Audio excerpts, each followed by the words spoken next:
Salut à tous! Aujourd'hui, nouvelle vidéo, on va parler du film Captive State qui est réalisé par Rupert Wyatt qui nous a fait précédemment La planète des singes Origine. Et ce nouveau film un petit peu de science-fiction avait éveillé ma curiosité lors des visions de bande-annonce parce que j'adore la science-fiction et vraiment ça me branchait beaucoup, ça m'a vraiment hypé et au final c'est une grosse déception. Je vais vous expliquer pourquoi c'est une grosse déception. Captive State, l'histoire est simple, des extraterrestres ont envahi la Terre et en fait la ville de Chicago est divisée entre deux clans, c'est-à-dire les collaborateurs qui ont vraiment juré fidélité et loyauté aux extraterrestres et les rebelles qui eux veulent à tout prix dégager les extraterrestres et renvoyer d'où ils viennent.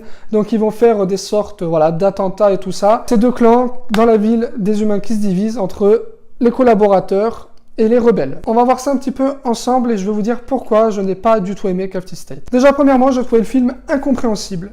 Incompréhensible pourquoi? L'histoire, on la comprend, c'est pas ça le problème. Le problème qu'il y a, c'est que le film est une succession de plans. Ça fait que par moments, surtout au début, franchement, on comprend rien. Voilà, on comprend rien. On voit qu'on va suivre les terroristes, que le film va prendre du point de vue surtout des terroristes, donc des rebelles, c'est les appellent les terroristes dans le film.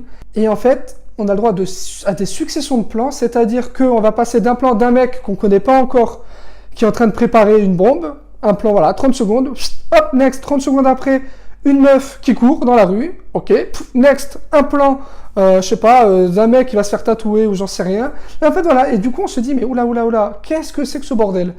Et tout ce film est un énorme bordel. Voilà, pour moi, ce film, c'est un bordel. Donc déjà, ce côté-là, incompréhensible. Ensuite, il fait une chose que je déteste, et il y a une chose d'ailleurs où je me pose vraiment une question. Il y a des scènes dans le noir qui sont totalement illisibles. Et là, j'ai vraiment une question, j'ai vraiment un truc que je me demande, c'est comment le réalisateur, le monteur, quand ils sont dans la salle de montage, ils se disent, ça on le garde. Comment c'est possible? Alors à un moment donné, il y a une scène dans un parking, donc dans le noir, où il y a des terroristes ou des rebelles, on les appelle comme vous voulez, qui se battent contre des aliens, ok? Et la scène, donc, elle est dans un parking dans le noir, dans une voiture, on voit rien, mais on ne voit strictement rien ce qui se passe dans la scène. Mais rien, mais illisible, l'écran il est tout noir. Et là, comment on peut se dire ça on le garde? Franchement, ça c'est vraiment un truc où j'ai vraiment beaucoup de mal, je comprends vraiment pas comment on peut garder cette scène.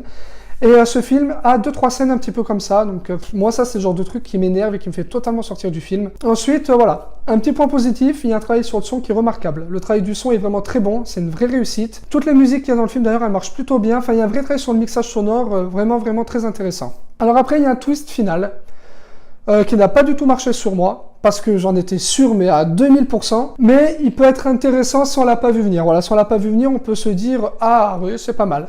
À condition de rester jusqu'au bout du film, parce que moi, perso, dans ma séance, beaucoup de gens sont partis avant la fin.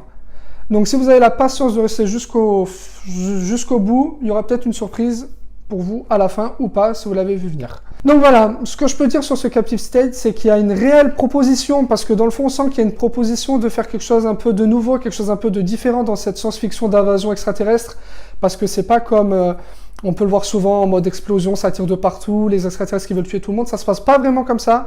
Donc il y a une réelle proposition de faire quelque chose d'original et de différent, mais ça n'a pas du tout marché sur moi parce que c'est trop brouillon, mais vraiment trop brouillon, c'est lent, c'est mou, on s'emmerde, parce que franchement, faut le dire, on s'emmerde. Et c'est pour toutes ces raisons que je vais lui donner la note de 1,5 sur 5, parce que franchement, je suis passé vraiment au travers et à côté de ce film. Voilà, donc merci à tous d'avoir regardé cette vidéo. Comme d'habitude, n'hésitez pas à commenter, liker, partager et vous abonner.